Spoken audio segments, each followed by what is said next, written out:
Alors bonjour à toutes. Bon, aujourd'hui c'est un peu spécial parce que comme je suis cinglé, j'ai pas voulu faire un cours classique et tout, donc j'avais une idée dans la tête et ce matin pendant le petit déjeuner j'ai écrit quelques notes et donc ça veut dire qu'on va on va écouter le cours. Moi aussi je vais assister au cours. Voilà. Si ça sort bien, c'est votre mérite. Si ça rate, on dira que c'est à cause des invités. Alors, c'est marqué dans la Gemara dans Megillah. Elle commence déjà. Alors, donc c'est marqué dans la Gemara dans Megillah que quand Imarchemo, Aman, il a voulu décider d'une date pour la destruction du Ham Israël, il a réfléchi, il a choisi le 7 Adar. Il a choisi le mois de Adar, parce qu'il a dit que le 7 Adar, c'est la date où Moshe Rabbeinu est mort, et Niftar. Donc il a dit c'est bien pour maudire les Bnei Israël, pour leur faire du mal, parce que ce mois-là, sous-entendu, il est maudit parce que Moshe Rabbeinu a quitté ce monde en Adar. Donc il a dit, c'est pour ça qu'il a fixé le 15 Adar. Ah, la Gemara a dit que Aman, malheureusement, il était ignorant, et il ne savait pas que de la manière qu'il est décédé le 7 Adar, il était aussi né le 7 Adar. Moshe Rabbeinu, d'accord? Donc, ça veut dire que c'est un jour de souffrance et de deuil et de malheur qui soit parti ce jour-là, mais c'est aussi un jour de bien et de lumière, parce que c'est ce jour-là qu'il est né, 120 ans avant. Ok, donc ça c'est la lecture qu'on a de la Gemara. Maintenant, on va essayer de comprendre, quand on dit que Moshe il est Niftar, ouais, qu'est-ce qui s'est passé, comment ça s'est passé? Alors, il faut savoir une chose très importante, c'est que, on l'a dit déjà plusieurs fois, Akadosh Baruch Hu, il a écrit la Torah avant de créer le monde. C'est marqué dans le Midrash Tanchuma, 974 générations avant la création du monde, Hachem a écrit la Torah. Maintenant, même comment Hachem a écrit la Torah, le Midrash demande, parce que de toute façon, il n'y avait pas de parchemin. Ouais. Alors il a écrit Esh Shachor al Esh Lavan, un feu noir sur un feu blanc. D'accord? Parce qu'avant la création du monde, il n'y avait que de l'énergie. Ça veut dire qu'il n'y avait que le Ratzon Hashem. Et c'était la lumière représentative du Ratzon Hashem. Et Hashem, il a écrit une lumière noire sur une lumière blanche, il a écrit la Torah. Après, c'est marqué dans le Zohar, Istakel Boraita ou Bara Alma. Hashem, il a regardé dans la Torah, il a créé le monde. D'accord? Donc ça veut dire que Hashem s'est inspiré de la Torah pour créer le monde. Et quand Hashem a créé le monde, donc maintenant il a créé le monde matériel, il a aussi créé le monde spirituel. Il a créé toutes les âmes d'Israël. Parce que comment il fonctionne l'univers? Il y a Hachem. C'est pas grave. Il y a Hachem. Après, il y a le trône céleste. Après, il y a ce qu'on appelle les 10 sphirotes.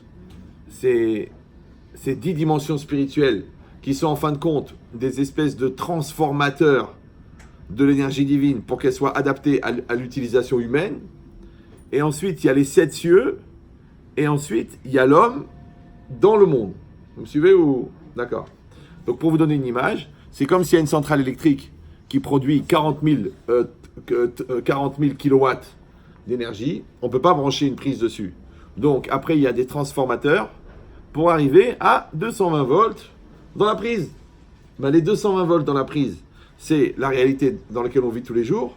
Mais cette réalité, elle n'est viable avec l'être humain que parce qu'il y a eu les transformateurs. Donc la distance des 7 cieux, plus les 10 transformateurs qu'on appelle les sphirotes, pour que cette énergie elle soit adaptée à nous. Parce que si, Chazvé Shalom, Hachem lui-même, il s'adressait à nous, en direct, c'est comme si nous, on est collés au soleil. Ben, le soleil, il va brûler tout. De la manière, Lo Yarini Adam Vachain, un homme ne peut pas rester vivant, voir Dieu et rester vivant. Ça veut dire que la proximité avec le divin, entre guillemets, elle est dangereuse.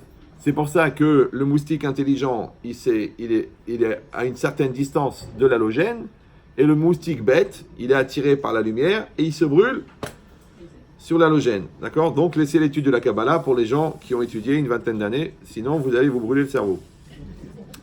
Mais non, parce que c'est très à la mode aujourd'hui, et les gens ils veulent faire la Kabbalah.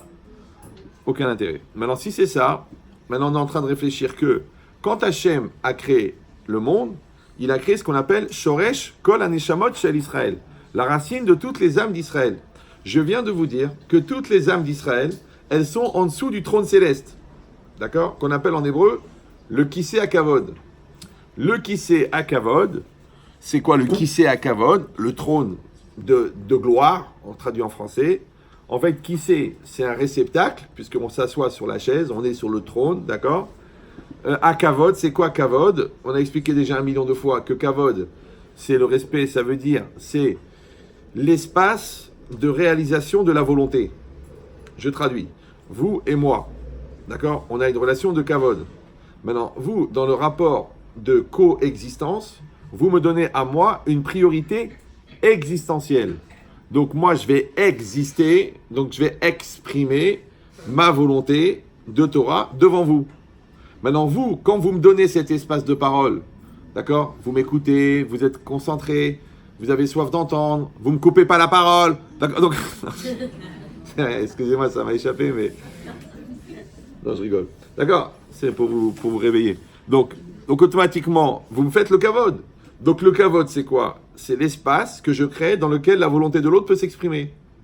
Donc vous avez compris, le kavod du mari, laisse-le exister, le kavod de la femme, laisse-la amener la bracha dans la maison. Le kavod des enfants, donne-leur un espace de réalisation. Le kavod de Dieu, donne à Dieu un espace pour que Dieu se réalise. Maintenant, l'espace dans lequel sa volonté se réalise s'appelle le kavod. Maintenant, comme c'est lui qui donne l'espace de réalisation à toutes les gens qui existent, pour ça qu'il s'appelle Melech HaKavod. Vous suivez toujours? Voilà. Maintenant, Kisei HaKavod, c'est quoi? C'est l'espace de réalisation du Ratzon Hashem. C'est pour ça qu'on dit Malé Kol Haaretz Kevodo.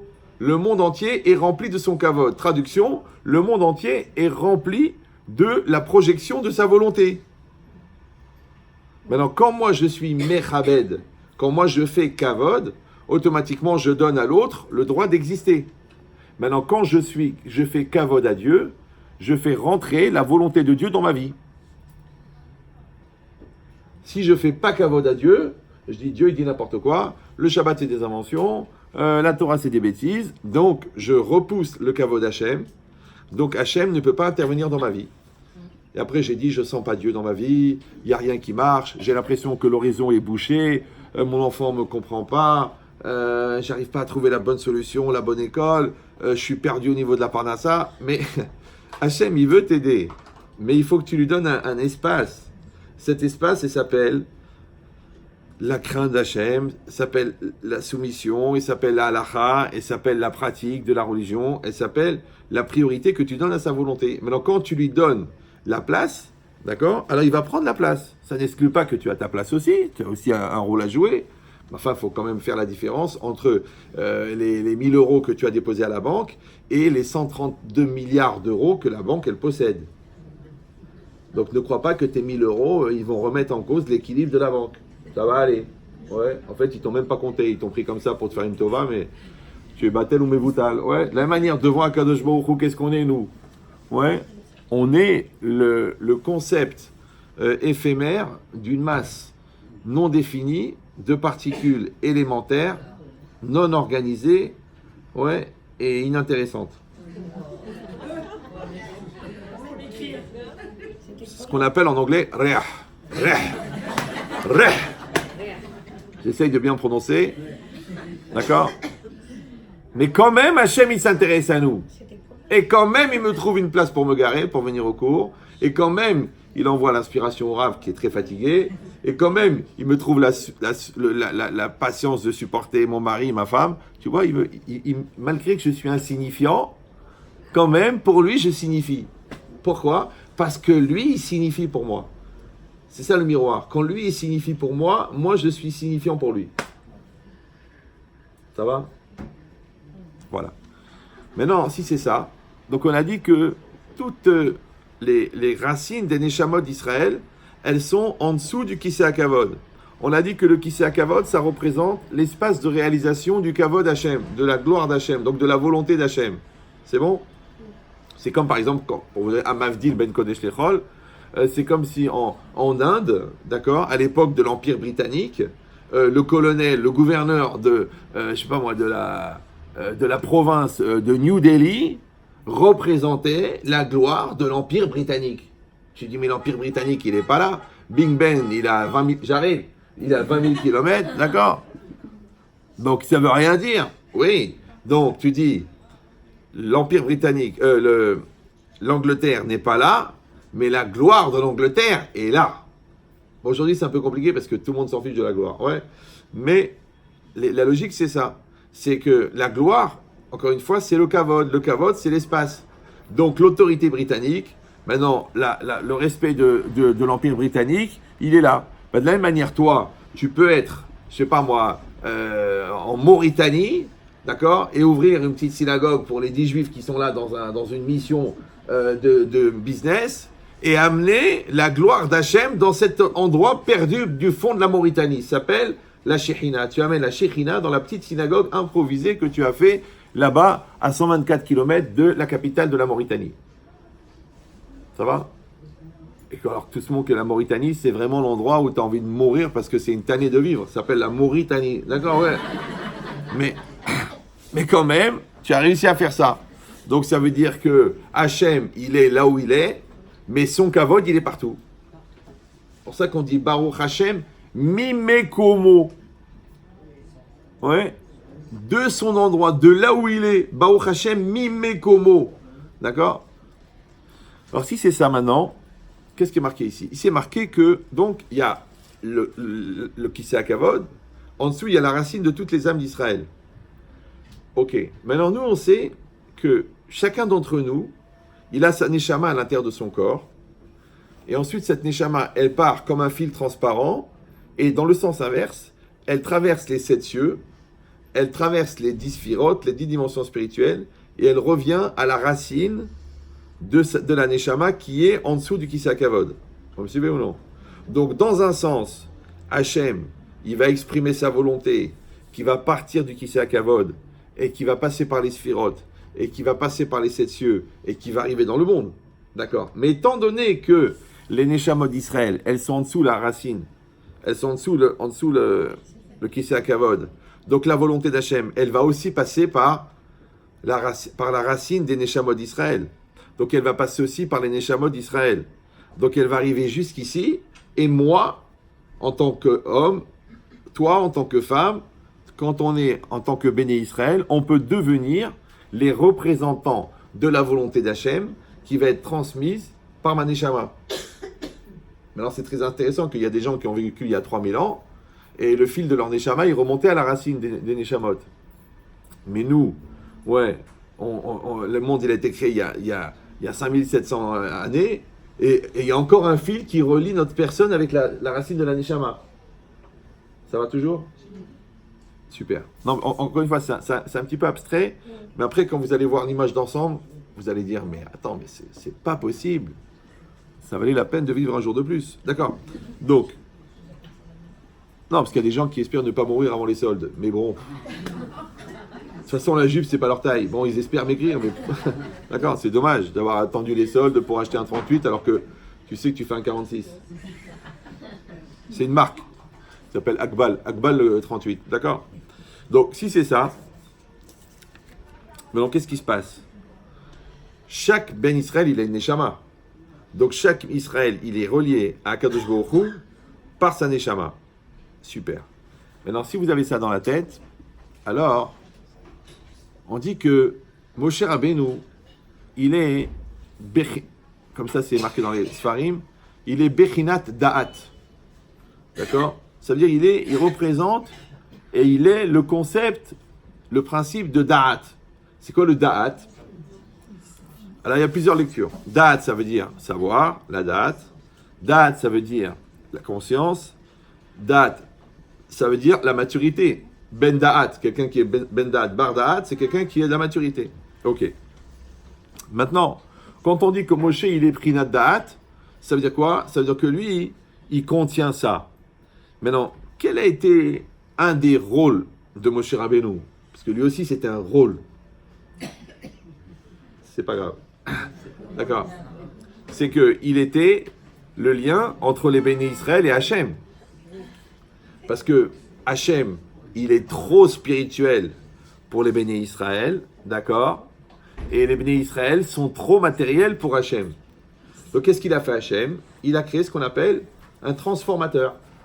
Comme vous avez un appareil qui marche en 110 volts et la prise, elle est en 220 volts, vous avez un transformateur qui va passer du 110 au 220. Eh bien, Moshe Rabbeinu, il est le lien entre Hachem et les bénis Israël. Parce qu'il était assez spirituel pour accéder à Hachem et assez humain pour être proche des hommes. Vous me suivez ou non? En général, quelqu'un qui est profondément humain, donc il est matériel, donc il n'est pas adapté à Dieu. Et quelqu'un qui est totalement spirituel comme un ange, il est adapté à Hachem, mais il n'est pas adapté à l'homme. Ça va? Maintenant, j'avais déjà donné cette notion, mais ça vaut la peine de la réécouter parce que dans ce contexte, elle est importante et tout le monde sait que dans le contexte, quand on enlève le texte, il reste... Bon. Mais c'est ça l'idée. C'est que le Maharal de Prague, il dit que le corps de Moshe était moins concret que son ombre. Alors je rappelle, pour les gens qui ont quitté l'école très jeunes, que l'ombre, en fait, est produite par un écran devant la lumière. Quand je mets un obstacle devant la lumière, ce qui est derrière, ça s'appelle l'ombre. Ça va jusque là ou ça va trop loin? D'accord. Maintenant, ce qui est intéressant, c'est que l'ombre n'est pas une réalité physique, ça c'est du bois. D'accord? Ça c'est du métal. Mais c'est quoi l'ombre? Alors en fait, l'ombre, c'est l'absence de lumière. Maintenant, la lumière, c'est quoi? Ce sont des pluies de photons et d'électrons. Les photons et les électrons, c'est la seule matière qui n'a pas de masse. Maintenant, quand il y a cette vibration-là qui amène le photon ici, elle amène de la lumière. Quand moi je fais un écran devant la pluie de photons qui elle-même n'a pas de masse, ce qu'il y a derrière, c'est de l'ombre. Donc c'est encore moins de masse que la lumière, puisque c'est l'absence de lumière. Et déjà, la lumière n'a pas de masse. Donc l'ombre, elle a encore moins de masse, de matière. Oui, non, oui. Et le corps de Moshe était moins concret que son ombre. Ça va ou non? Donc, à plus forte raison, son nefesh, son psychique, il était moins concret que l'ombre. À plus forte raison, sa neshama, elle était moins concrète que son nefesh et moins concrète que son ombre. Vous me suivez ou que son corps et que son ombre. Donc maintenant, c'est une vraie question. Est-ce que Moshe Rabbeinu a existé? Parce que dans la relation d'existence que tu côtoies, quand tu vois quelqu'un, tu existes, bah, tu le prends dans tes bras, tu lui serres la main, tu fais un deal avec lui, tu manges, tu dis il existe. Mais quelqu'un qui a un tel niveau de dématérialisation, ouais, évidemment que Moshe il a existé, évidemment qu'on a reçu la Torah, on ne parle pas de ça, ouais. D'ailleurs, même la Torah, elle s'appelle Zichru Torat Moshe Avdi, la Torah de Moshe. Mais Moshe lui-même, il était tellement spirituel qu'on peut presque, entre guillemets, je vous donne une petite idée comme ça pour faire réfléchir, le qualifier, entre guillemets, d'illusion d'optique. Par exemple, toi, tu as connu Baba Salé, d'accord? Toi, tu crois que Baba Salé, c'était un homme comme toi, vous avez à peu près le même âge, et tu vas lui demander une bracha. Mais Baba Salé, il parlait avec les anges. Baba Salé, il voyait l'ange de la mort. Baba Salé, il connaissait la date de la mort de la personne. Il savait les avérotes qu'il faisait. Ouais, il connaissait la racine de la neshama de la personne. Quand il voyait les poils de la barbe, il voyait les tsinoro de la chorma par lesquels elle est passée la chorma pour rentrer dans la tête de la personne. Donc, quelqu'un qui est comme ça, franchement, tu crois que vous vivez dans la même planète? Tu crois que parce que tu es assis à côté de lui, vous avez quelque chose de commun? Ah, tu dis, mais un homme, ça reste un homme. Mais si lui c'est un homme, toi t'es un chien. Bah oui, il faut avoir un peu la modestie. Déjà Albert Einstein, dont on n'a jamais retrouvé les téphilines, tu vas jamais discuter avec lui de mathématiques. Ouais. Alors Baba Salé, tu vas parler avec lui de spiritualité, tu vas lui dire, moi aussi j'ai mis les téphilines ce matin. Kolakavod. Il te dit, oui, mais moi j'ai Rabbi Shimon Bar Yochai qui est venu pour assister à ma prière. Ah, c'est différent. On joue pas dans la même cour. Ouais. Encore une fois, j'exagère, mais c'est beaucoup plus grand que ça, d'accord? Maintenant, si vous comprenez ça, Donc si ça c'est Baba Salé, alors à plus forte raison Moshe Rabbeinu. D'accord. Et c'est pour ça que Moshe Rabbeinu n'a pu se rapprocher d'Hachem que parce qu'il était tellement dématérialisé qu'il ressemblait un peu à Hachem, qui est totalement immatériel. Parce que s'il avait été matériel, eh ben il aurait disparu en présence d'Hachem. C'est comme si vous prenez un... Vous savez que le feu en physique, c'est que quand vous déstructurez la structure énergétique de la matière, l'énergie contenue dans la matière, c'est-à-dire 100% de la matière, se diffuse sous forme d'énergie et de lumière. Ça va toujours? Donc le papier, par exemple. Vous voyez le papier, vous le voyez, c'est du papier. C'est du papier. Je fais un petit avion avec, d'accord? Et ce petit avion, je l'envoie à l'intérieur d'un haut fourneau. Le haut fourneau, c'est un fourneau qui permet de faire fondre, par exemple, de la fonte. Maintenant, la fonte, elle fond, disons, à 1800 degrés. Ça veut dire que la fonte, elle est à 1800 degrés. Ça veut dire que l'air dans le four, il est à peu près à 1600 degrés. Si je prends une feuille de papier, j'en fais un avion, et je l'envoie dans le four, ouais, le papier ne va pas brûler. Non, non. Il va s'éparpiller en particules élémentaires. Parce que sa structure énergétique ne va pas supporter une chaleur pareille, donc il va se disperser. Eh bien, Kaviahol, c'est comme si l'homme, il est matériel, et en se rapprochant d'Hachem, il va s'éparpiller en particules élémentaires. C'est ça ce qui est marqué, Lo Yareni Adam Vahai. Un homme ne peut pas me voir et rester vivant. C'est pour ça que quand Moshe Rabbeinu, il a vu le buisson qui brûlait, mais qui ne se consumait pas, il s'est jeté par terre, il était sûr qu'il allait mourir. Il a dit, ça y est, c'est fini, on va mourir. Pourquoi? Parce qu'il a vu une apparition, entre guillemets, divine devant lui. Donc il croyait qu'il allait mourir. Mais il n'est pas mort. S'il n'est pas mort, il y a deux solutions. C'est soit qu'il est déjà mort, soit qu'il n'est pas assez matériel pour prendre feu. Vous me suivez ou non? Parce qu'on peut brûler du papier, on peut brûler un livre, mais on ne peut pas brûler un concept. Pas brûler une idée. Ouais. Et bien Moshe Rabbeinu, il n'est pas idéologique, il est idée. Donc il est tellement dématérialisé qu'il peut survivre à la proximité d'Hachem. Il y en a même qui disent que c'est pour ça que Moshe et Hachem, c'est les mêmes lettres. Moshe, ça s'écrit même Shinhe, et Hachem, ça s'écrit Heshin même. Je sais ce que vous allez dire. Est-ce que Moshe était Dieu? Non. Il y en a un qui a essayé, il y a 2000 ans, il a eu des problèmes. Un gars de chez nous qui a mal tourné, d'accord? Mais c'est quoi l'idée? C'est que, encore une fois, on a un dilemme. C'est que d'un côté, Moshe, pour recevoir la Torah, il est obligé de ressembler à Dieu. Parce que sinon, il ne pourrait pas s'approcher. D'accord? Mais d'un autre côté, pour pouvoir transmettre la Torah aux hommes, il est obligé d'être aussi un être humain. Sinon, il ne pourra pas être perceptible par l'homme. Donc Moshe, il est le lien entre Hachem et les bénis Israël. Ça va? Dans un schéma beaucoup plus primaire, on a exactement la même chose. L'aneshama, il y a l'aneshama et le corps. Le corps, c'est de la viande, ouais, plus ou moins bien organisé de manière harmonieuse selon le mazal pondéral de chacune. Couloir de mazala, comme dit le Rav Cellulite, d'accord? Donc ça veut dire quoi? On a le corps d'un côté qui est de la viande, il faut bien le dire, hein, parce que non, mon corps, ma diététicienne, mon esthéticienne, c'est de la viande, d'accord? Et d'un autre côté, il y a la neshama. La neshama, elle est divine. Donc c'est exactement le même modèle. Parce que la neshama, elle est d'un côté, comme Hachem. Le peuple, il est représenté par le corps, de l'autre côté. Et au milieu, entre le Moshe et Hachem, entre Hachem et les Bnei Israël, il y avait Moshe. Et entre la neshama et le corps, il y a quoi? Entre la neshama et le corps. Entre la neshama et Hachem, il y a Hachem. Ouais. Mais entre la neshama et le corps, il y a quoi? Aodon Kolo. Dans le peuple d'Israël, il y avait les Bnei Israël, Hachem et Moshe au milieu. Mais là, le corps, il correspond à le peuple. La neshama, elle correspond à Hachem. Donc, si Moshe est entre Hachem et le peuple, donc, qu'est-ce qui est entre la neshama et le corps?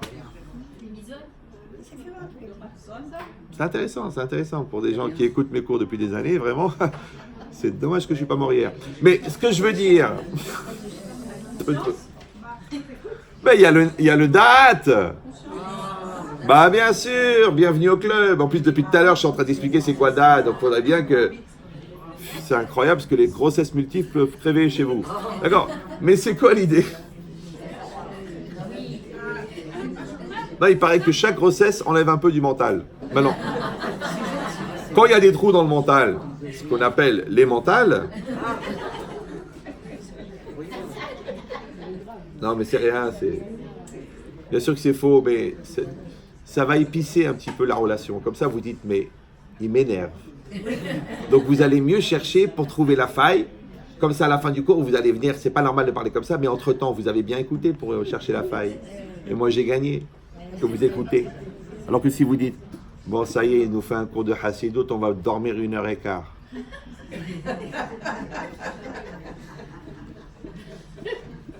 Il n'y a pas, on dort pas ici. Déjà qu'on dort toute la vie, vous voulez dormir au cours aussi? C'est pas un problème de jour. Il y en a qui dorment très bien le jour. Je parle pas du sommeil, je parle du sommeil conscient. Ce qu'on appelle l'inconscient en 3 mots. Donc, si c'est ça maintenant, ouais, on se retrouve avec le da'at, qui va être le lien entre la neshama et le corps. C'est pour ça que toute la force et le projet du Yetzer Hara, c'est de créer ce qu'on appelle Essiyah Hada'at. D'accord? On dit perte de conscience. Manque de présence d'esprit. Ruach Shtut, le vent de folie. Ruach Touma, d'accord? La névrose, la peur, l'angoisse, la ga'ava, la colère. Tout ça, c'est quoi? C'est que le da'at n'est plus là.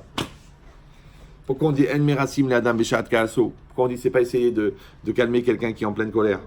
Pourquoi? Parce qu'il n'est pas là. Ou l'opo. Il n'est pas là. Tu vois bien dans ses yeux que... Tu regardes, tu dis, mais attends, où il est le gars? Il n'est pas là. D'ailleurs, toi-même, même lui, après, il te le dit, il te dit, regardez le langage, comment il est beau en français. Il dit, tu m'as mis hors de moi. C'est très intéressant au niveau zoologique, ouais. Ah non, là, c'est pas de la psychologie, ça c'est de la zoologie, croyez-moi, j'en ai traité des girafes, d'accord? Ou des chameaux.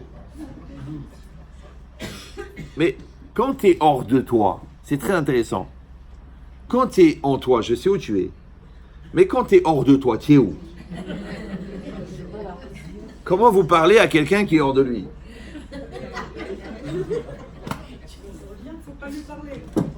Non, on verra les cas personnels après si vous voulez. Mais ce que je veux dire, c'est que... En plus de moi, je ne parle jamais des absents. Donc je ne m'adresse pas à la personne à qui vous pensez. Je m'adresse aux gens qui sont devant moi, qui se trouvent accessoirement être vous. Ça va jusque-là ou vous allez continuer à ramasser des arguments pour rentrer à la maison et pour dire, bah le Rav, il a fait tout le cours pour toi. Mais tu n'étais pas là. Non, le cours, il est là pour les gens qui sont présents, d'accord? Et que si on a le mérite d'être présent, c'est aussi parce que on a le mérite d'être présent. Non, ça veut dire qu'on est là où on doit être. On entend ce qu'on doit entendre, même si ça nous dérange. Après, si on l'interprète de manière positive, parce qu'on est dans un esprit d'évolution permanente, ou alors on l'interprète de manière négative, parce qu'on est sur une défensive perpétuelle pour défendre un acquis de non-réalisation personnelle qu'on appelle l'angoisse, dans les deux cas, tu es concerné. Maintenant, si tu es concerné et que tu le vis bien, c'est parce que tu es mature. Si tu es concerné et que tu les veux mal, c'est parce que tu as écrit le mot en 2 mots. Puisque tu es là concerné du jour. Ça va? Super. Donc maintenant, si c'est ça, qu'est-ce qui se passe? C'est que Moshe Rabbeinu, on dit qu'il est Prinat Da'at. Ouais. Alors moi, j'ai donné la dimension du Da'at, parce que tu peux partir dans la Kabbalah, tu peux partir dans la Chassidut, tu peux partir dans les Olamot, dans les Ananim, dans les Inyanim. Mais tu peux revenir à une dimension rationnelle. Ouais. Et le monde physique et psychique ont été créés pour qu'on puisse conceptualiser le monde spirituel, qui lui est difficile à rationaliser. C'est-à-dire que le Zohar, il dit que Kol ha'olam mashalim, le monde entier, le monde physique, n'a été créé que pour être le croquis du monde spirituel. C'est que si je vous dis une idée, vous ne la comprenez pas, je vous fais un dessin. Quand vous regardez le dessin, vous comprenez l'idée. D'accord ? Donc l'idée, c'est le croquis de l'idée. Le dessin, c'est le croquis de l'idée. Et bien le monde matériel, c'est le croquis du monde spirituel. Donc quand je vous donne une idée, par exemple au niveau psychologique, ça va vous donner une résonance au niveau spirituel. Maintenant, comme la dimension spirituelle, des fois, elle est trop spirituelle, elle est trop irrationnelle, et qu'il faudrait étudier pendant une vingtaine d'années pour l'atteindre, donc je vous fais un petit raccourci. Le prix d'amis dans un forfait global que vous avez payé 20 shekels, alors que les gens, ils devraient payer 20 000 euros. Mais c'est pas évident, puisque la nature naturelle, la tendance naturelle, ça me dérange, mais bon, vous pouvez arrêter. À la mesquinerie est quelque chose de très répandu. Mais c'est quoi l'idée ? C'est que vous avez compris maintenant que le da'at, c'est le lien entre la neshama et le corps. Donc, la neshama ne peut pas irradier de son énergie de vie un corps qui n'est pas relié à la neshama par le da'at. Par exemple, si quelqu'un n'est pas conscient de sa valeur, il ne peut pas profiter de sa valeur. Si quelqu'un il connaît tout son cours de médecine, mais qu'il n'a pas confiance en lui, il va planter l'examen. Pourtant, il connaît tout. Ouais. Si une personne, elle a tout pour réussir, mais elle se sent nulle, donc elle va se faire écraser par quelqu'un qui est beaucoup moins intelligent qu'elle, mais étant donné qu'elle n'est pas sûre d'elle, donc elle se fait écraser. C'est des gens qui réagissent, grâce à Dieu, mais trop tard. Après que l'autre il est parti, j'aurais dû lui dire. Après qu'il s'est fait renvoyer du boulot, j'aurais dû me défendre. Ouais. Après que l'école est terminée, j'aurais dû dire à la prof de recalculer les points parce qu'il manquait 4 points qui ont remis en cause mon passage. Ouais. Mais à quoi ça sert d'être bon après ? Bon avant, c'est un potentiel. Bon après, c'est des remords. Il faut être bon au bon moment. Et ça, c'est pas évident. C'est pour ça que je vous ai dit souvent dans les cours, mais vous croyez que je rigole, alors que moi j'ai arrêté à 8h30. Mais bon, je vous laisse le croire, que pour arriver à l'heure, il faut partir à l'avance. Non, ça a l'air débile comme ça. Encore une fois, j'ai arrêté de dire des choses débiles il y a très longtemps. Donc essayez de comprendre le deuxième degré, parce que le premier degré, c'est pour les enfants du CM1. Donc pour arriver à l'heure, il faut partir à l'avance. Ça veut dire que tu n'es jamais prêt au moment où il faut être prêt. Si tu t'es pas préparé, et préparé, prêt c'est avant, préface, préfixe, préparé, donc tu es prêt avant apparaît. Préparé. D'accord ? Mais comme toi tu n'es pas préparé, et ben au moment de parer, tu pars pas. Et pourtant on t'avait dit de partir. Mais toi tu voulu rester. Parce que tu ne pars pas, puisque tu ne peux pas parer les coups auxquels tu n'es pas préparé. Aïe, aïe, aïe. Je sais, ça fait dur de revenir comme ça sur 14 ans de vie commune, mais c'est pas grave, c'est comme ça qu'on évolue. Vous avez compris l'idée ou non ? Et dans tout, c'est pareil. La relation que tu as avec les enfants, avec le conjoint, avec la maladie, avec la perte des parents, si Dieu veut, à 120 ans. Ouais. Il faut être préparé. Quand quelqu'un... Si, il faut... Parce que quand on y pense, tous les jours, alors on va les voir, on prend du temps, on fait du kavod. Mais comme on n'y pense pas, parce que chas v'shalom simsilenu leur alenu, du coup on s'en occupe pas, on les appelle pas, on fait rien pour eux. Et après quand ils partent, oh j'aurais voulu te parler, j'aurais voulu te dire. Du coup elle sort de la tombe, elle dit mais j'étais là Yahmar.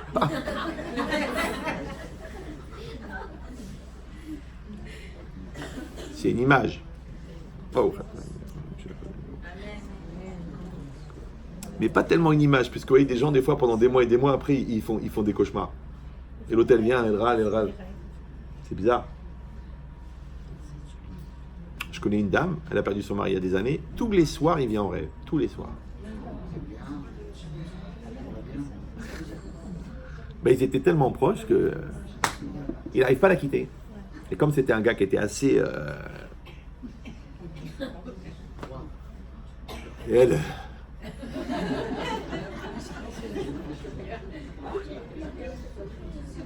Je suis très heureuse. Et vous? Moi, Shoshi. D'accord? Donc, ben, c'est quoi l'idée? Maintenant, vous avez compris que le da'at, c'est le lien entre la neshama et le corps. C'est pour ça que le pire pour un juif, c'est de perdre le da'at. D'accord? Donc maintenant, que quelqu'un a perdu le da'at, puisqu'on a dit que da'at, c'est la connaissance. Donc quelqu'un, il a besoin de la connaissance pour avoir le da'at. Quand tu ne sais pas ce qu'il faut faire, quand tu ne sais pas ce qu'il ne faut pas faire, comment veux-tu appliquer ton da'at, c'est-à-dire ta maturité, si tu n'as pas la base de la connaissance? Donc tu dois savoir. De l'autre côté, on a dit le da'at, c'est aussi la volonté. Donc à quoi ça sert d'avoir le da'at si tu n'as pas la volonté? Parce que le da'at, c'est aussi la conscience. Donc on a besoin de la connaissance, de la conscience et de la volonté. Mais le pire, c'est qu'on a besoin des trois en même temps. Parce que si à un moment de ta vie tu as la connaissance, mais tu n'as pas la conscience et la volonté, ça ne sert à rien. Ouais. Si à un moment tu as la connaissance et la conscience, mais tu n'as pas la volonté, tu es Allah, ça ne sert à rien. Si à un moment tu as la conscience, la connaissance et la volonté, mais tu n'as pas la conscience. Donc tu voudrais, mais tu es complètement en dehors de la réalité, parce que la conscience, c'est le lien que tu entretiens avec la réalité. Donc quand tu n'es pas conscient, comme des gens ils disent, écoutez, je veux que ça s'arrange dans mon couple, et je sais ce qu'il faut faire, la preuve, je donne des conseils aux autres, mais je n'avais pas conscience que ma femme était malheureuse. Pourtant, elle a fait 4 tentatives. Oui, mais ça n'a rien à voir, je pensais que c'était une façon d'exprimer sa joie. Donc tu vois que toutes les combinaisons possibles, ouais, mais il faut qu'il y ait la connaissance vécue, la joie, la conscience et la volonté, les trois en même temps. Alors je vous résume par une phrase de Ben Chetrit qui est restée célèbre pour les gens qui ont fait l'effort de la retenir. C'est quoi? Ça s'appelle vivre sa connaissance en toute conscience et selon sa volonté. Vous suivez ou non? C'est que la Torah, c'est la connaissance, mais il faut la vivre. C'est pas genre je sais, mais je fais le contraire. Non, ça, c'est pas intéressant. Ouais. T'as fait copier-coller entre le livre et ta tête, ça n'a rien à voir. Le mec, il sait que c'est assourd, mais il met Shabbat. Pour moi, t'es juste un zombie, quoi. T'es bipolaire, t'as un dédoublement de personnalité. Ouais. Non, faut vivre sa connaissance. Mais en même temps que tu vis ta connaissance, tu le fais en conscience, c'est-à-dire dans un lien concret avec la réalité, et selon ta volonté, c'est-à-dire que c'est ta volonté qui va motiver l'expression de la réalisation de cette conscience, d'accord, à travers la Torah vécue. Quand tu as les trois en même temps, on appelle ça le da'at. Et en français, on l'appelle la maturité. Ah, Diana. C'est ça la maturité. Vous suivez ou non? Ah, mais je mens rarement au cours. Vous avez compris l'idée ou non? Donc quand tu trouves quelqu'un qui ne vit pas sa connaissance, ou quelqu'un qui n'est pas conscience de sa réalité, ou quelqu'un qui n'a pas la volonté de réaliser sa personne, dans les trois cas, tu dis, c'est dommage, il manque de maturité. Elle manque de maturité. Parce qu'on a marre de parler au masculin sous prétexte que je suis en minorité. D'accord? Vous avez compris l'idée? Voilà. Alors si c'est ça, puisque le da'at c'est ça, c'est pour ça que le Yetzer Hara, son projet, c'est Bilboul Da'at. D'accord?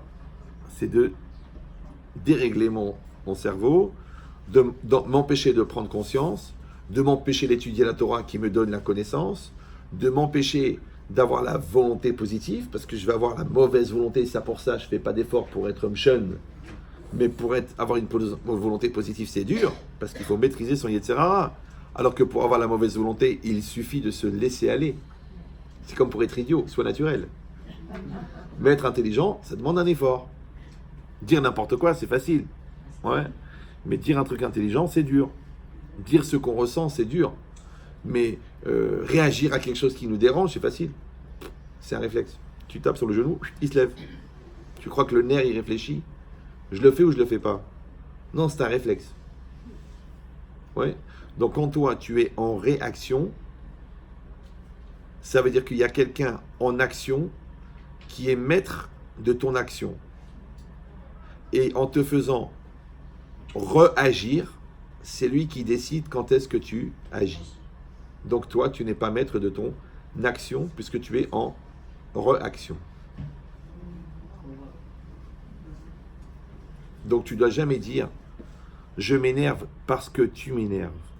Tu dis « je m'énerve parce que je veux m'énerver ». Mais si tu t'énerves parce que l'autre t'énerve, c'est que l'autre est patron de tes nerfs. Ouais. Tu dois dire « je me vexe ». Tu ne dis pas « tu me vexes ». Parce que tu me vexes, ça veut dire que c'est toi qui es maître de ma sensibilité. Ouais. Tu ne dis pas « tu me déstabilises ». Parce que ça veut dire que c'est toi qui es maître de ma stabilité. Alors si l'autre il est maître de tout, alors toi tu es maître de quoi? Là, t'es que le quoi? Je sais ce que vous allez dire. C'est pas évident. Vous le connaissez pas. Vous connaissez pas sa mère.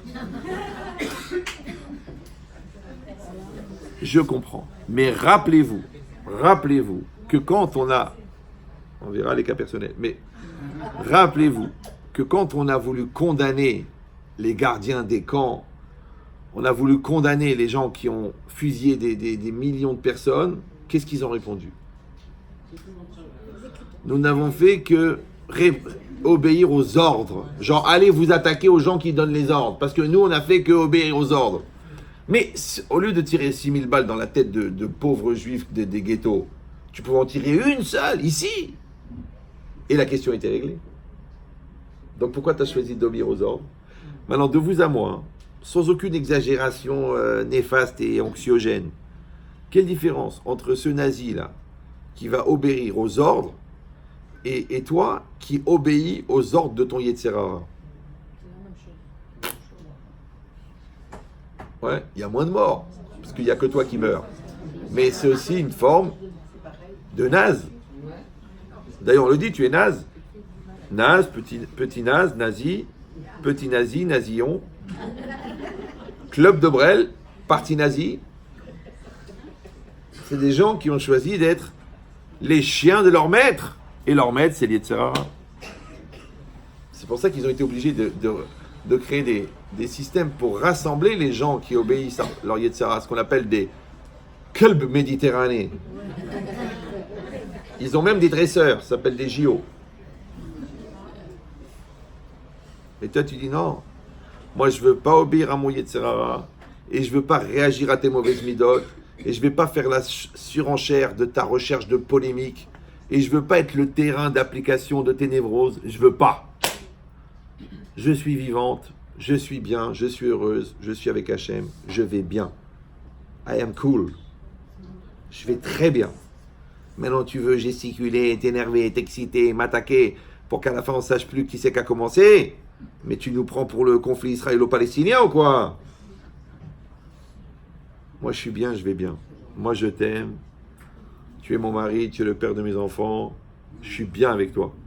Maintenant, l'autre cinglé que tu as invité, les deux cousins qu'il ne faut pas inviter, les cousins américains, il y a Paul et Mike. C'est polémique.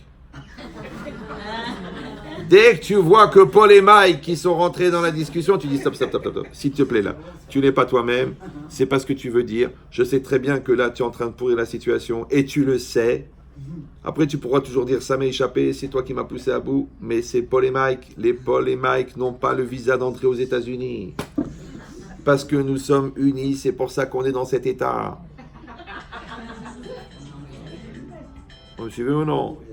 Mais si tu laisses rentrer les deux fous, ça ne servira à rien, légitimer, rationaliser, expliquer, psychanalyser, tralouidiser, ça ne sert à rien puisque polémique est là. Moi je vois les gens, je les reçois, je leur parle pendant 5 heures, d'un seul coup il sort une phrase. Je lui dis mais t'as parlé ou t'as roté là? On a fait 5 heures de Shekhinah, on a fait 5 heures d'efforts, on a fait 5 heures de remise en cause. On a parlé, on a pleuré, on a regretté. Et maintenant, tu refous la... Ah, mais Rav, arrête, ne légitime pas, réfléchis bien maintenant. Maintenant, à l'instant présent, maintenant, là, stop! Tu construis ou tu détruis? Effectivement, ça n'apporte rien. Je voulais illustrer. Arrête le FTG, arrête. Le foutage de gueule. Maintenant, t'as fait quoi là?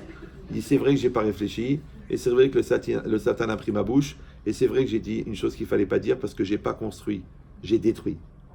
Maintenant, tant que toi, tu n'es pas en maîtrise de ta...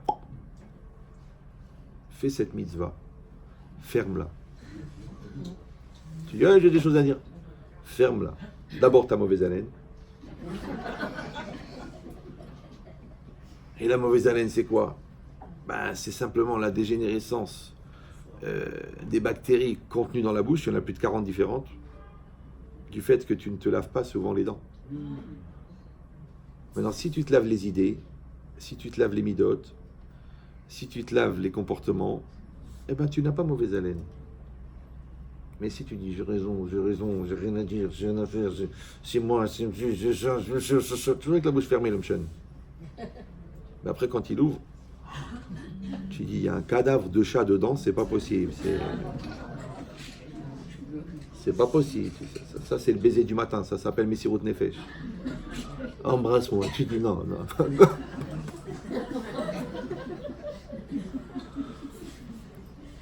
Bon.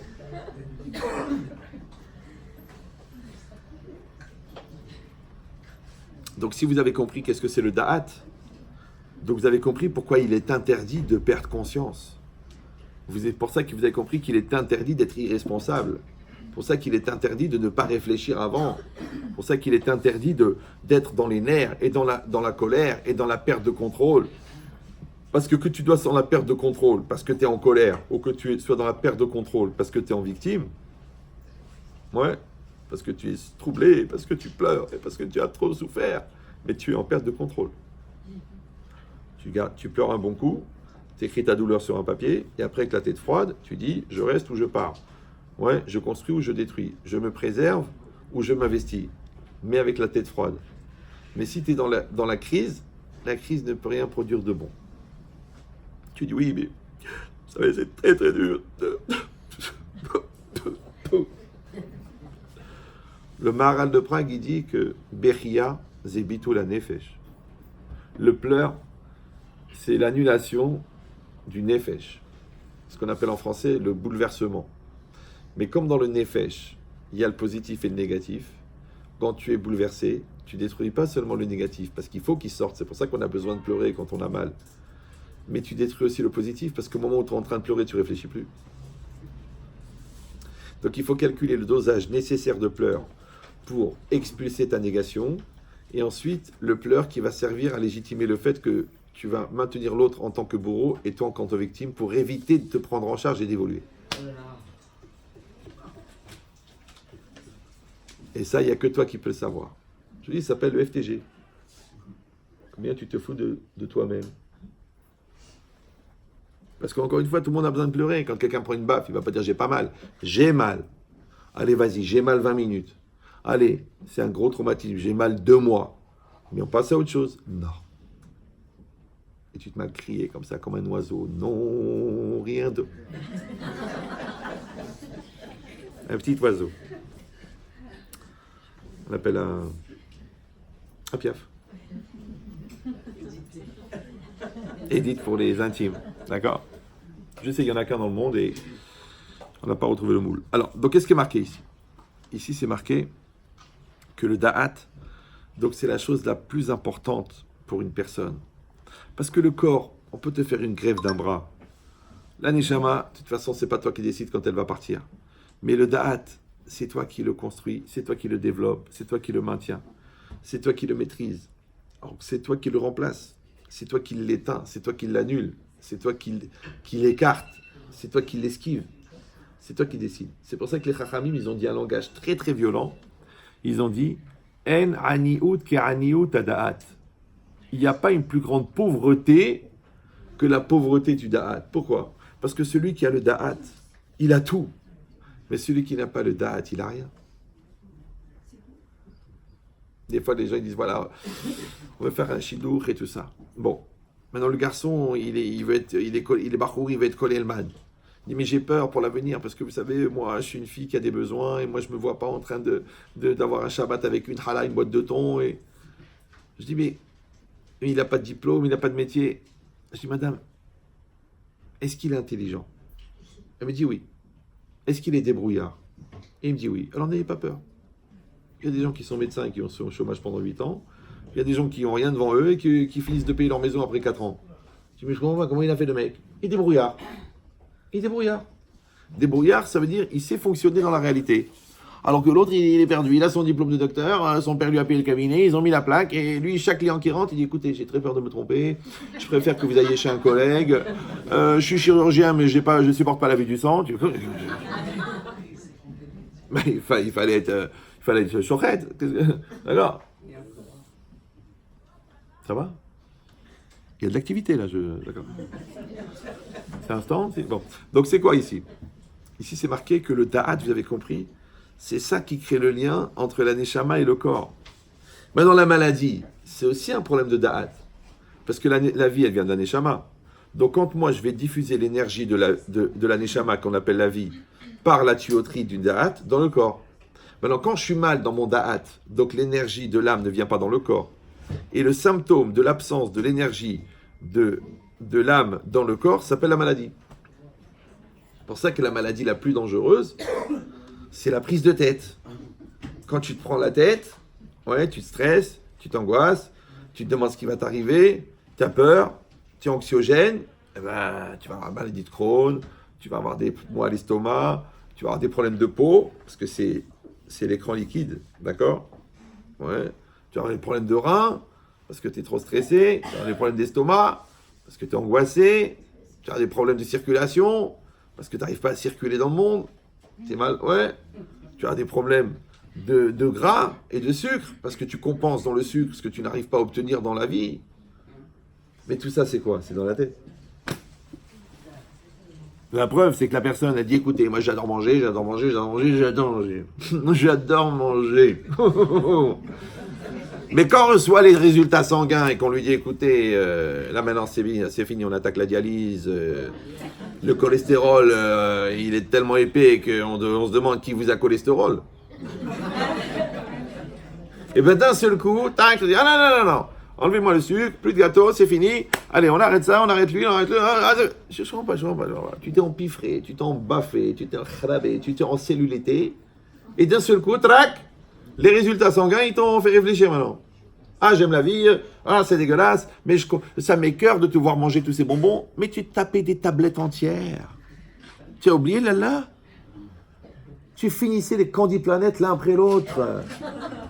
Tu reprenais 3 fois des gâteaux, tu dis, ah ben il en reste, haram, baltashrit. Comment ça, haram, baltashrit? Mais t'as raccourci ta vie de 2 jours et demi, là, rien qu'avec les gâteaux que t'as mangés. Eh ben c'est bon, qu'est-ce que je te dis, c'est bon. Mais ta mère, elle est morte du diabète. Ta grand-mère, elle est morte du diabète. Donc, tu as bien compris que tu as un problème avec le sucre. Et la mauvaise gestion du sucre, c'est quoi? C'est un problème de foie. Et quand tu as la foi fragile, c'est normal que tu gères mal tout le bien qui vient dans le monde. C'est pour ça que tu es obligé de te fixer une ligne qu'on t'impose à ton insu, ce qu'on appelle l'insuline. On ne l'avait pas vu venir, celle-là. Elle est mziana. Ah là. Ma parole, je devrais faire court.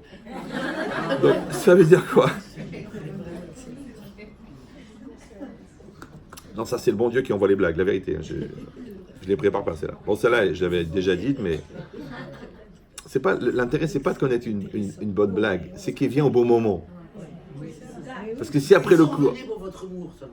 C'est possible, c'est pas grave. Je vous dis pourquoi, je vous dis un secret, mais ne le prenez pas mal. En fait, le même cours, je le fais 4 fois. Je dis le chidouche de la Torah, le même enseignement, je le dis en psychologie, le même enseignement, je le dis en philosophie, et le même enseignement, je le dis en humour. Maintenant, j'ai des gens qui ont fait teshuva avec les blagues, et maintenant tu les vois, ils sont dayanim à Bnei Brak, alors que les mecs, ils ont écouté que les blagues. Ils avançaient la cassette pour écouter les blagues, je sais pas si vous voyez. Et quand ils m'ont dit, vous savez, je voulais vous dire, j'ai honte de vous le dire, mais on est la veille de Kippour, mais j'écoutais que vos blagues. Je dis, mais il n'y a pas de problème. Écoutez bien ce que je vous dis, ne le prenez pas mal. Moi, j'ai beaucoup d'humour, mais je ne rigole pas. C'est vous qui rigolez. Seulement moi, je suis un cuisinier, et la viande, je peux la prêter comme ça, je peux la prêter comme ça, je peux la prêter comme ça, je peux la prêter comme ça. Mais c'est de la viande. Hein? C'est comme les gens qui disent, ah, moi je mange pas la langue, je mange pas la langue. J'aime pas la langue, jamais la langue, ça me dégoûte la langue, c'est bête la langue, c'est dégueulasse la langue.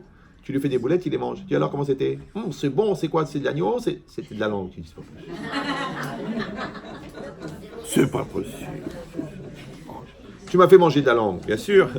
Quand ton rave, il t'a pas fait porter le chapeau. D'accord? Donc c'est quoi l'idée? L'idée, vous avez compris maintenant quelle est l'importance du da'at. Maintenant, si on dit ça, et qu'on dit que Moshe, il est prinat da'at, ça veut dire que Moshe, c'était lui le da'at de tout Israël. Parce que rappelez-vous que les béné Israël, par exemple, au passage de la mer Rouge, ils ont eu une perception d'Hachem tellement concrète, bien que ça ne veut rien dire, une perception concrète de Dieu. Ouais, parce que Dieu, il n'est pas dans le concret. C'est nous, par notre croyance, qui le mettons dans le concret. Mais les béné Israël, ils ont pu dire Zekeli ve'an ve'u. Zekeli, c'est mon Dieu, ve'an ve'u, et je l'embellirai. Ils demandent les commentaires, mais Zé, vous parlez hébreu, non? C'est un déterminant. Ouais. Tu dis Zé aben sheli, Zé aben sheli, Zé ba'ali. D'accord, Zé, c'est déterminant. C'est apostrophe EST. Mais comment ils ont pu dire c'est mon Dieu? Wow! Tu l'as devant toi, tu le vois, tu le conçois. Ouais, tu dis, bon, je crois, Mystama c'est lui, la mer elle s'est ouverte. Non. Ils ont eu une perception concrète d'Hachem. Ce qui est normalement donné à un prophète en transe ou dans le rêve. Parce que la prophétie, elle est en transe ou dans le rêve. Ça va? C'est bon ou non? C'est normal, pourquoi? Parce que quand tu rentres en transe ou quand tu es en train de dormir, ton intellect actif n'est plus actif, ta fonction imaginative est libre, et le bon Dieu peut utiliser ton imagination pour te donner l'image de sa perception. Quand je dors, je ne réfléchis pas. Donc mon intellect, il est actif, il est passif. Maintenant, l'intellect passif, heureusement, il continue, parce que les plaquettes, la circulation du sang, les battements du cœur, la respiration, heureusement que le cerveau il continue à fonctionner, même quand on n'est pas conscient. Déjà qu'on l'utilise consciemment à 0,0000001%, alors si en plus, quand on s'endort, il s'arrêtait, il y aurait beaucoup de morts chaque nuit, d'accord? Maintenant, au moment où je dors, donc mon intellect actif, mon intellect conscient, par exemple là, vous m'écoutez, vous réfléchissez à ce que je dis, vous êtes là, vous êtes assis, vous êtes truqué, vous luttez pour rester concentré, ça s'appelle l'intellect actif. Mais quand je dors, l'intellect actif, il s'éteint. Par contre, la fonction imaginative, elle continue à fonctionner. Donc le bon Dieu, attention, va utiliser ma fonction imaginative pour fabriquer les images de la perception que j'aurai du fait que Dieu s'adresse à moi. On appelle ça en français la prophétie. Prophète, c'est pas un professionnel de l'événementiel. Prophète. Il faut suivre un peu, il faut suivre. C'est pas possible ça. Après, ils vont me dire alors, les femmes de Nathania, elles sont FIFA. Je vais dire, écoute, je réserve mon jugement. Non, j'exagère. Je sais que j'exige beaucoup au niveau concentration, mais comme je viens une fois par mois, ou là, tous les 2 mois, je vous en donne pour à peu près 7-8 ans de réflexion. J'exagère peut-être 8-9 ans. Non, la vérité. Non, ne le prenez. Pourquoi vous le regardez d'une manière péjorative? Moi, je vous mets au défi. Voilà, je donne 100 € à la personne qui le fait. Vous prenez un cours, vous le mettez entièrement par écrit, et vous séparez les séquences, vous tirez les enseignements, et vous me le ramenez par écrit. Je vous donne 100 €. Pourquoi je vous donne 100 €? Pourquoi? Parce que vous allez me dire, mais Rav, vous m'avez fait gagner 10 000, je ne vais pas vous prendre 100. Je dis merci, envoie la monnaie. D'accord? Mais ça veut dire que vous ne pouvez pas vous rendre compte de la masse d'enseignements tant que vous ne mettez pas par écrit. Parce qu'en fait, le défaut d'un hidouche, c'est qu'il fait oublier celui d'avant. Donc vous écoutez, vous dites, oh, et à la fin tu dis, oh, qu'est-ce qu'il a dit le Rav? La vérité, alors tu dis alors à quoi ça sert les cours si on retient rien? Moi je compte pas sur les gens qui écoutent. Je compte sur les gens qui réécoutent. Non. C'est pour ça que j'ai des gens, je les vois les tricheurs, des coachs, des psychologues, des psychanalystes, des coachs de managers, ils prennent des notes. Après ils viennent me voir dire, et je te dis la vérité. Je suis coach de grands patrons du 440, des goy. Une phrase de toi, je leur vends 5 000 euros. Ils ont une grosse réunion avec des patrons européens. Ils ont un stress.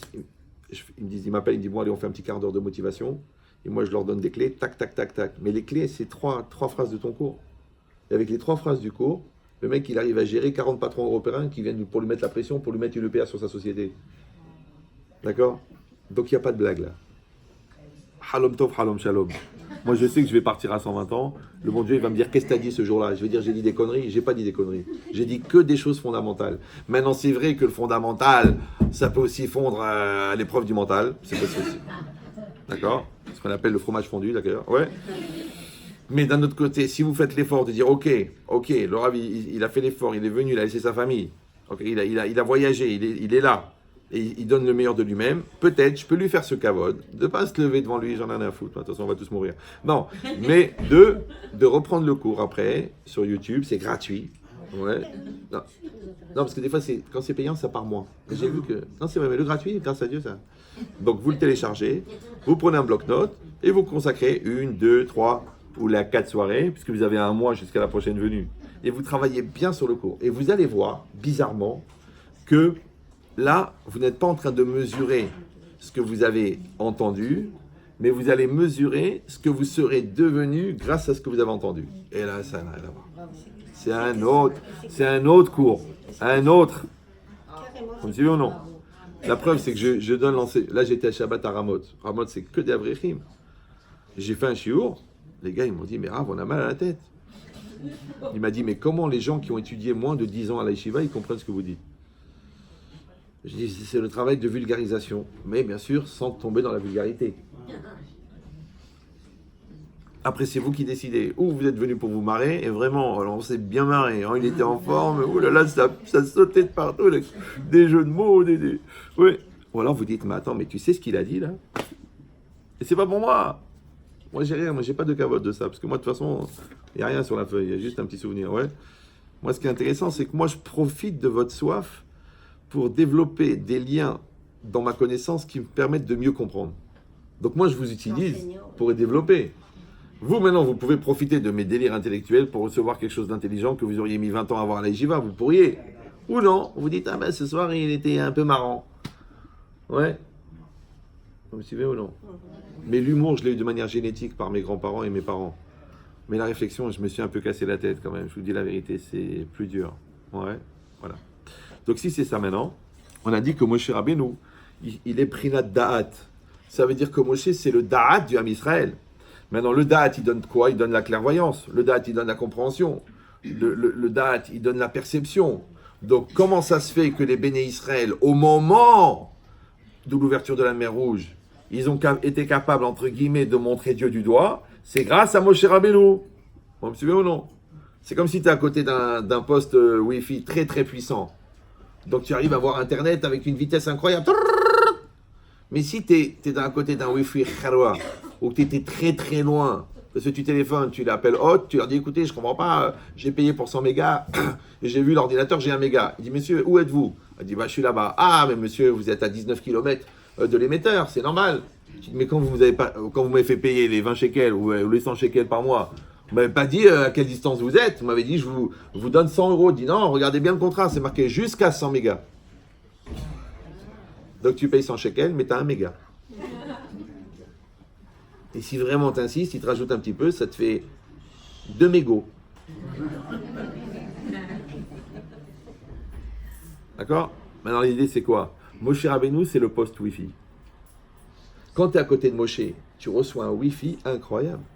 Parce que c'est marqué Afilou Shifra Alayam, même une servante sur la mer, elle a vu plus que le plus grand des prophètes, Yehezkiel ben Bouzi, en dessous de Moshe Rabbeinu.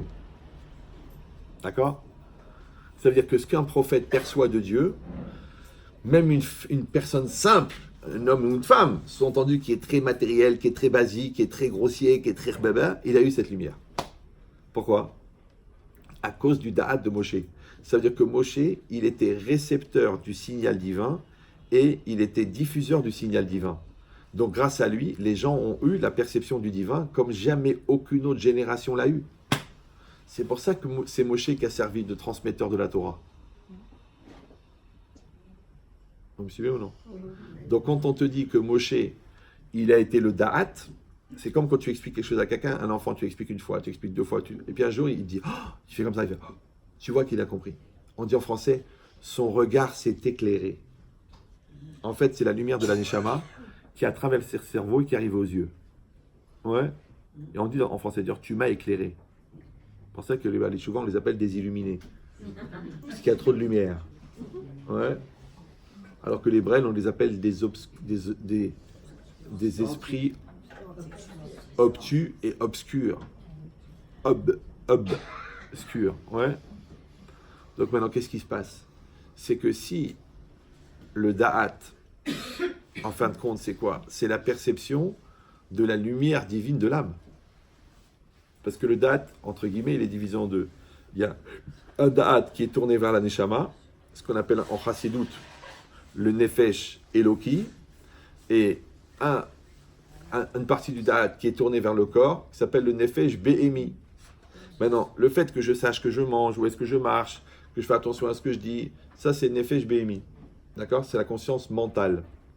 Mais quand moi, je sais que c'est pas bien de faire ça, je sais que la morale l'interdit, je sais que ça se fait pas, je sais que c'est honteux, je sais que je suis marié, donc je suis gêné de parler avec une femme qui n'est pas la mienne, de choses intimes. Ça, c'est la conscience morale. C'est pas la conscience mentale.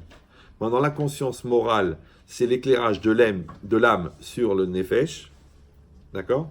Et la conscience mentale, c'est l'éclairage du nefesh, donc du psychique, sur le corps.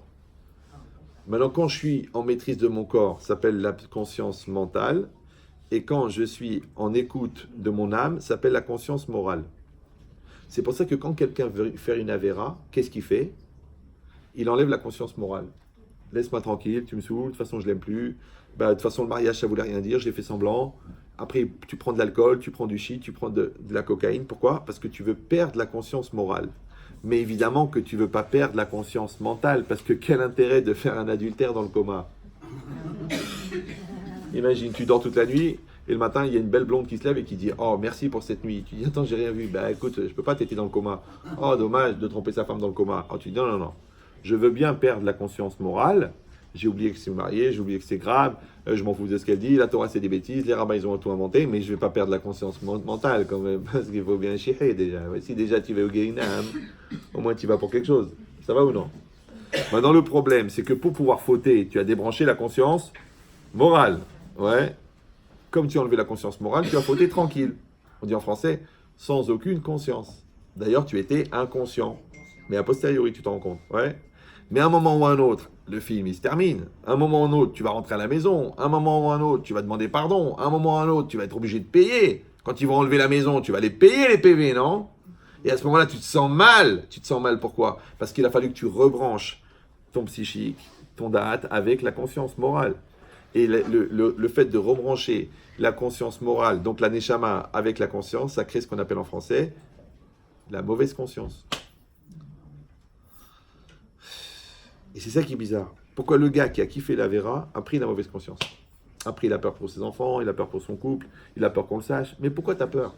Mais t'as kiffé, non? T'as kiffé. T'en étais conscient, t'en étais conscient. Tu l'as voulu, tu l'as voulu. Tu l'as organisé, tu l'as organisé. Alouette, alouette. Alors, pourquoi maintenant tu viens, tu dis, ah, j'ai mauvaise conscience, je me sens mal, j'ai peur qu'il arrive un accident à mes enfants, j'ai peur de mourir cette année. Mais pourquoi? Pourquoi? Si t'as vraiment fauté, eh ben, Baruch Hashem, tu vas mourir.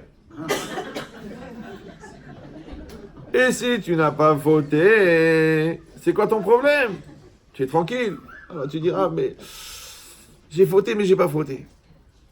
J'ai fauté, mais j'ai pas fauté. C'est vrai que je l'ai trompée physiquement. Mais elle, ça fait 6 ans et demi qu'elle se refuse à moi. Alors je suis pas en bois.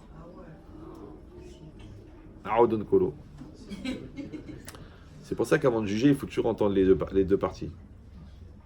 Parce que des fois, tu accuses, alors qu'en vérité, tu n'es pas Émile Zola pour accuser. J'ai failli dire Victor Hugo, mais j'ai un doute. J'accuse ou j'accuse? Zola. Ah, d'accord. Je savais bien que c'était un zoo, mais je ne savais pas lequel. D'accord. Mais c'est ça l'idée. Aux autres Vincennes, aux autres Berlin. C'est ce zoo-là, c'est bien ça. Donc c'est quoi l'idée? c'est que le da'at, ok, vous avez compris, c'est le lien entre moi et ma réalité, et moi et ma neshama. Donc quand j'enlève le da'at, il ne peut pas m'arriver quelque chose de plus grave, puisque je ne suis plus là. C'est pour ça que les commentaires, ils demandent, ils disent, mais je ne comprends pas, si quelqu'un au moment où il faute, la Gemara dit un homme ne faute que s'il y a un vent de folie qui rentre dans sa tête. Donc s'il était faux au moment de la faute, il est en cas de force majeure, il est honnête. Et la Torah, elle a dit honnête, rachamana patre. Hachem, il pardonne celui qui est en cas de force majeure. Alors comment on peut punir quelqu'un qui a fauté, puisque de toute façon, au moment où il a fauté, il était honnête, il était fou. Ça va? Même les goïms, ils donnent des circonstances atténuantes quand quelqu'un il a un terrain psychologique ou psychiatrique très très précaire. Oui, non, oui, non. Maintenant, si on dit que tous les gens qui fautent sont fous au moment où ils fautent, comment on peut les condamner? Alors qu'eux-mêmes, ils le proclament, ils le déclarent. Ils n'ont pas fait exprès. Mais Béhémet, Rav, je ne l'ai pas fait exprès. Béhémet, si j'avais su, je ne l'aurais pas fait. Ils arrêtent tout avec Béhémet. Après la Vera. Avant la Vera, ils ne veulent même pas entendre le nom de Dieu. Ah, commence pas avec ta religion, hein? Mais après la Vera, de ce coup, ils sont tous des représentants de Dieu. Alors je te dis le secret. C'est vrai que tu n'as pas fait exprès. Mais ce qu'on te reproche, c'est pas de ne pas avoir fait exprès. Enfin, c'est pas on te reproche pas d'avoir fait exprès. On sait que tu n'as pas fait exprès. En fait, on te reproche d'avoir fait exprès de ne pas faire exprès. Ça va trop vite? Moi, je vous dis en hébreu, comme ça c'est plus facile pour vous qui êtes des parisantes.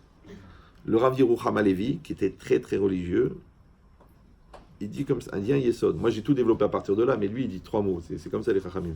Il dit Bechol Shogeg Yesh Ratzon. Dans chaque involontaire, il y a un volontaire. Il y a une volonté. Vous me suivez ou non? Pourquoi? Parce que, en vérité, la logique, c'est quoi?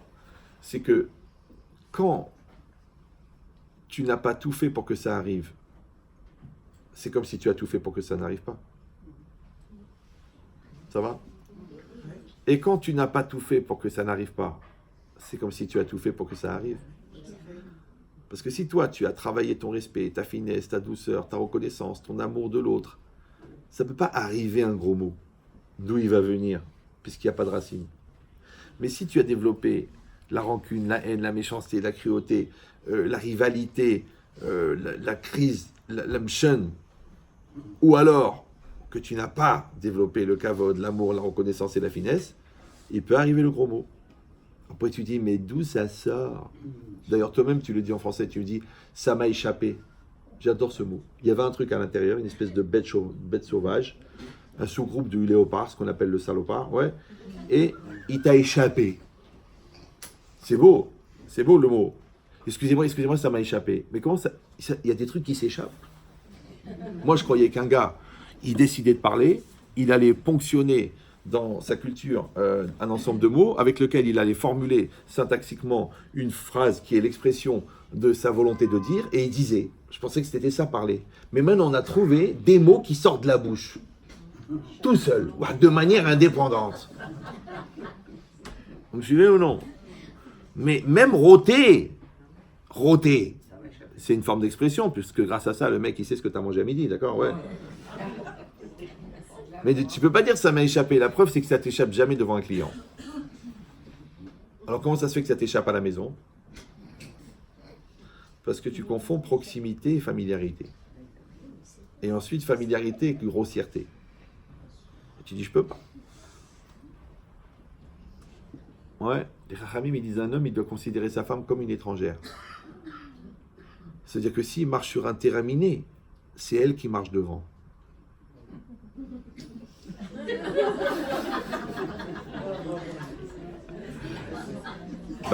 Quand un bateau coule, pourquoi on dit les femmes et les enfants d'abord? Parce que quand les requins n'ont plus faim, tu peux aller nager maintenant, il n'y a pas de problème. Hein. Non, ça c'était de l'humour marocain. Non, considérer sa femme comme une étrangère, c'est ce que tu ne te permets pas avec un étranger, tu ne te permets pas avec ta femme. Ouais, la Gemara, elle dit qu'une femme, elle n'a pas le droit de manger de l'ail le matin. Tu dis, c'est exagéré. Pour pas que son mari, il dégoûte. Vous me suivez ou non? Par exemple, un homme, il peut avoir une échappée gazeuse incontrôlée à la fin d'un repas, et la femme, elle dit rien, elle dit c'est la nature. Mais si une femme, elle fait ça, le mari dit tu me dégoûtes. Comme si la femme, elle n'a pas le droit d'avoir une perception rieuse de son poster.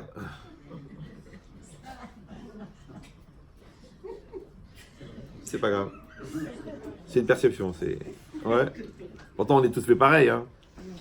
Oui, non, oui. Mais tu peux pas. C'est normal. Comme s'il y a une certaine pureté que tu veux pas... Comme jamais tu imagines tes parents en train de...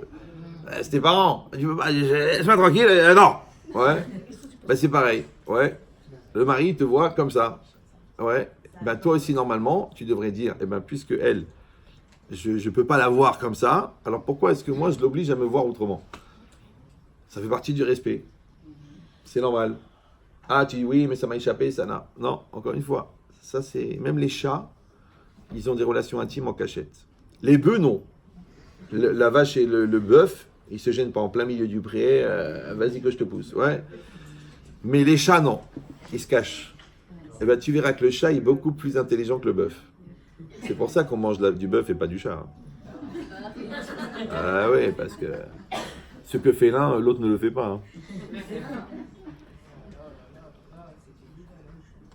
Non, ce qui est intéressant, c'est qu'elle est venue tout de suite. Parce que moi aussi, je la connaissais pas. Alors, elle peut être lourde, mais ça, l'intérêt d'être connue, c'est qu'on peut dire des blagues lourdes. Personne ne va dire, oh, qu'est-ce qu'il est blata. D'accord. Oh, ah, la concurrence. Faites attention, ça fait pousser la barbe. D'accord. Donc qu'est-ce qui est marqué ici? Ici, c'est marqué, bon, vous avez compris, que Moshe Rabbeinu, il est le Da'at. D'accord? C'est pour ça que quand Moshe Rabbeinu est Niftar, alors, il y a un langage comme ça, on dit Istalkut à Da'at. Le Da'at a quitté Am Israël. Ah. C'est pour ça que quand ils ont cru que Moshe ne reviendrait plus, ils ont fait le Vaudor. Parce que quand le Da'at n'est plus là, le Vaudor, il est là. C'est-à-dire que si l'enfant, il est déjà construit, il peut sortir de la maison. Ouais. Mais s'il n'est pas construit, attention, quand il n'a plus le Da'at de ses parents, il a le Vaudor devant lui. Vous me suivez ou non? Et c'est pas parce qu'il est en or qu'il faut l'épouser, parce que finalement il a une tête de veau. Regarde sa voiture déjà, le veau qu'il y a dedans, ça s'appelle une Volvo. Ouais. Donc c'est quoi l'idée? L'idée c'est que la personne, elle doit construire son da'at, et dans le da'at, il y a un symptôme de l'acquis du da'at qui s'appelle l'autonomie. Parce que automobile, c'est ce qui se déplace tout seul, et autonome, c'est auto-homme. Non, c'est faux au niveau linguistique, mais moi je me permets parce que j'ai eu la chance de ne pas faire d'études, d'accord? Donc, quand tu deviens auto-homme, homme par toi-même, donc tu n'as pas besoin, ce qu'a dit la Gemara, Katan, aval gadol, omer agabav. Il est petit, mais un grand, il se tient au-dessus. Par exemple, un Katan, un enfant ne peut pas écrire un guet. Mais s'il écrit bien, on peut mettre un adulte au-dessus de lui qui le regarde et qui lui dit vas-y Ephraim. Et lui il écrit. Ouais, il écrit. Maintenant quand il écrit, le gadol il peut lui dire attention là, tu as fait, ton vav il est trop grand, d'accord? Tu as oublié tu as fait le chaf, tu n'as pas fait le vav, donc c'est pas un même, tu as fait un chaf. Ils sont écartés. Donc qu'est-ce qu'il fait le gadol? Il sert de conscience au katan. Donc le da'at, le gadol il a le da'at, le katan n'a pas de da'at. Maintenant, Katan, Vegadol, Omed Al-Gabav. C'est un petit, mais il a un grand au-dessus de sa tête. Ça va? Maintenant, ça, c'est facile à comprendre quand il y a deux goufim, il y a deux corps. Il y a l'enfant et l'adulte. Mais à l'intérieur de nous-mêmes aussi, il y a un côté enfant qui a envie de se laisser aller. Et il y a un Gadol, c'est notre conscience, qui est Omed Al-Gabav. Ouais, j'ai ma tête, dedans j'ai mon cerveau, dedans j'ai ma conscience. Et au-dessus de ma conscience, j'ai... Donc j'ai Hachem au-dessus de ma conscience. Maintenant, si moi je me suffis de ma conscience, parce que j'ai bonne conscience, parce que je suis conscient, parce que je suis intelligent, parce que je connais l'importance des choses, parce que je peux même l'enseigner, c'est pas ça qui va te sauver des grosses bêtises, c'est pas ça qui va t'empêcher de voler, parce que tu vas légitimer, c'est pas ça qui va t'empêcher de faire l'adultère. C'est que la Hirat Shamayim.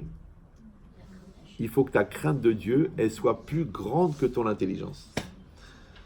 Mais si, comme beaucoup de personnes, tu as remplacé ta crainte de Dieu par l'intelligence, eh ben tu vas faire une avéra avec une personne en bonne intelligence.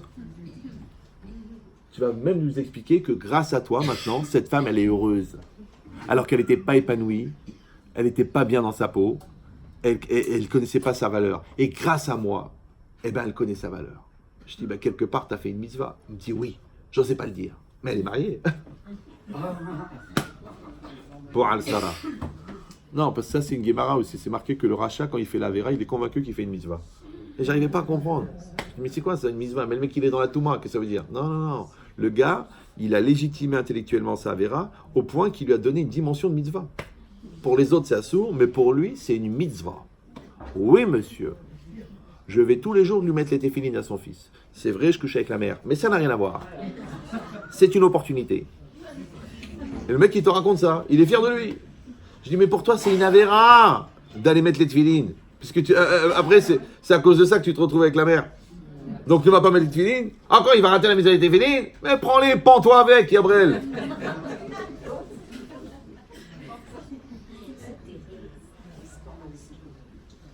Je dis, mais c'est assourd de se prendre avec des téfilines.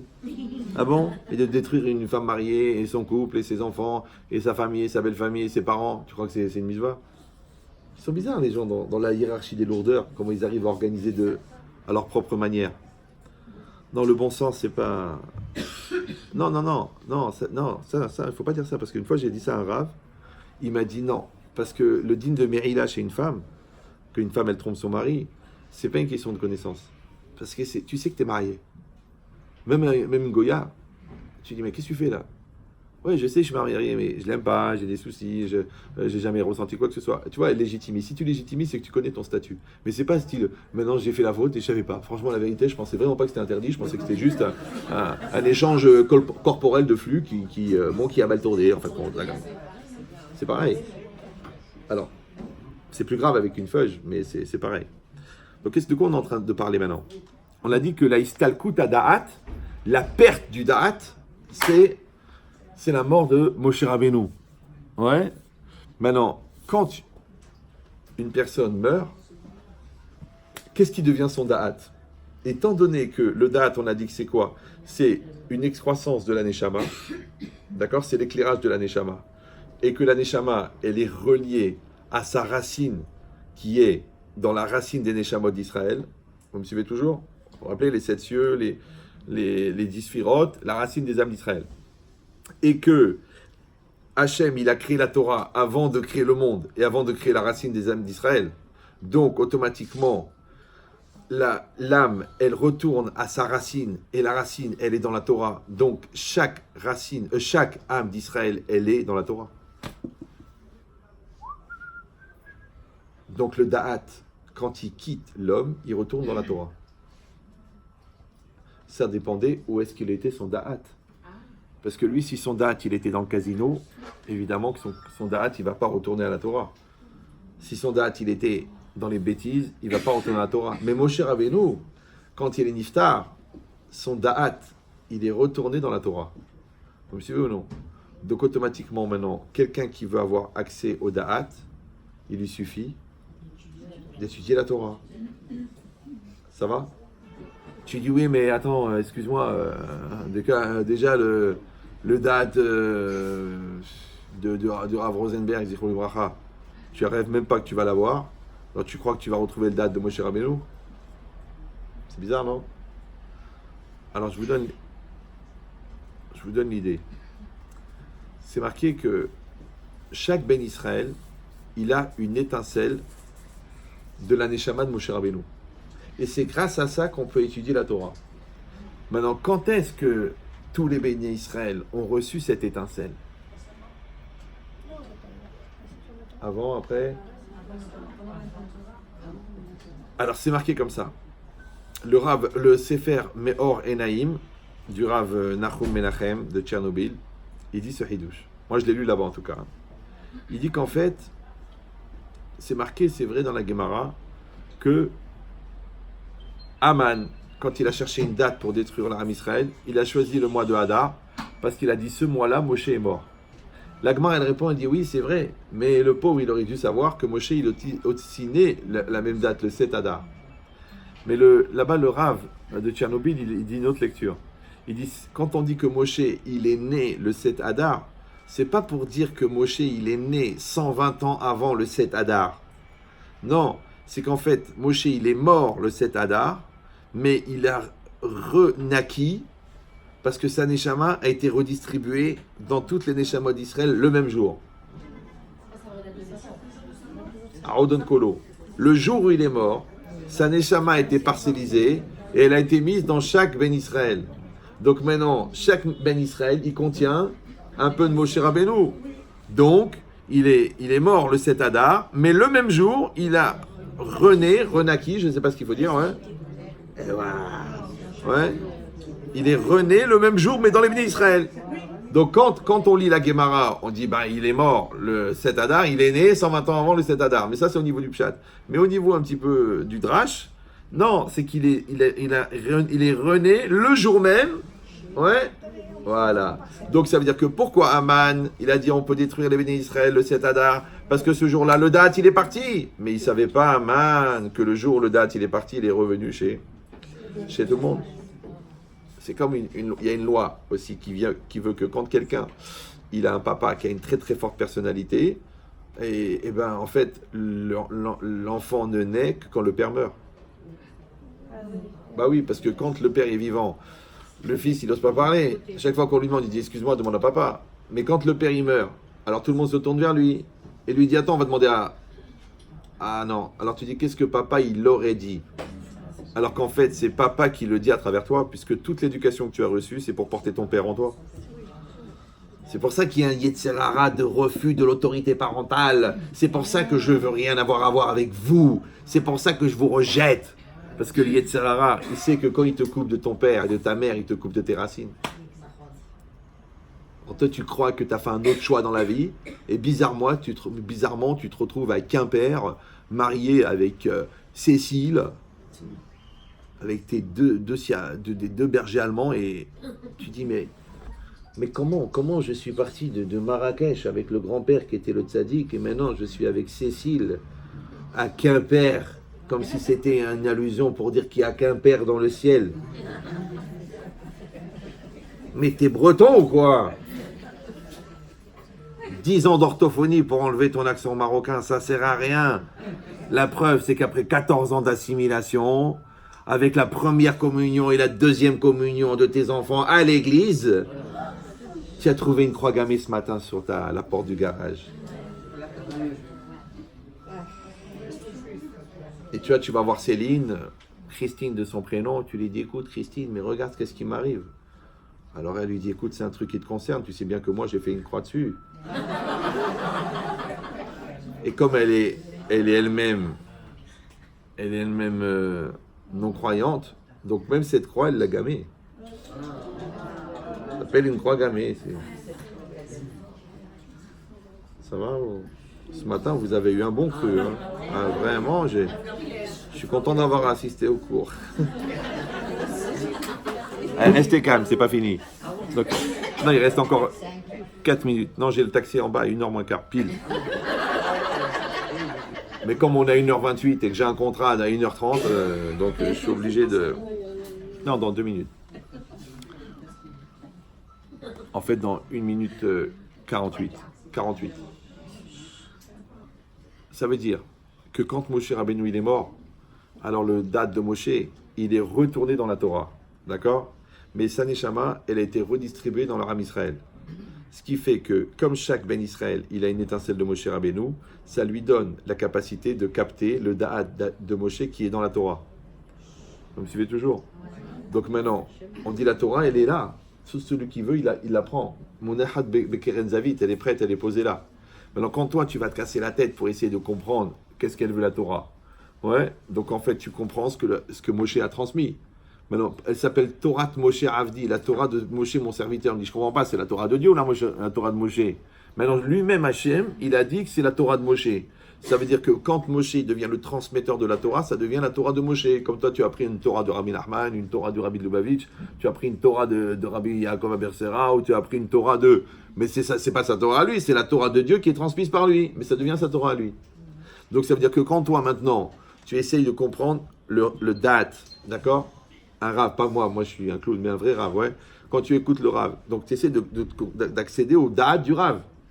Maintenant, le rave, lui, il a étudié pour comprendre le da'at, par exemple, du Raphaïm.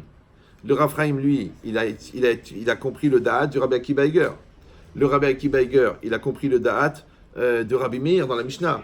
Le Rabbi Meir dans la Mishnah, il a compris le Da'at de Moshe Rabbeinu. Donc en fait, quand tu essayes de te relier au Da'at du Rav, tu es relié à Moshe Rabbeinu. C'est pour ça que quand un vrai Chacham il meurt, on a un vrai deuil. Parce que là, il y avait une porte ouverte sur le Da'at de Moshe Rabbeinu. Tu poses une question n'importe où, il te répond. Les gens, ils croient, bah, c'est normal, il connaît.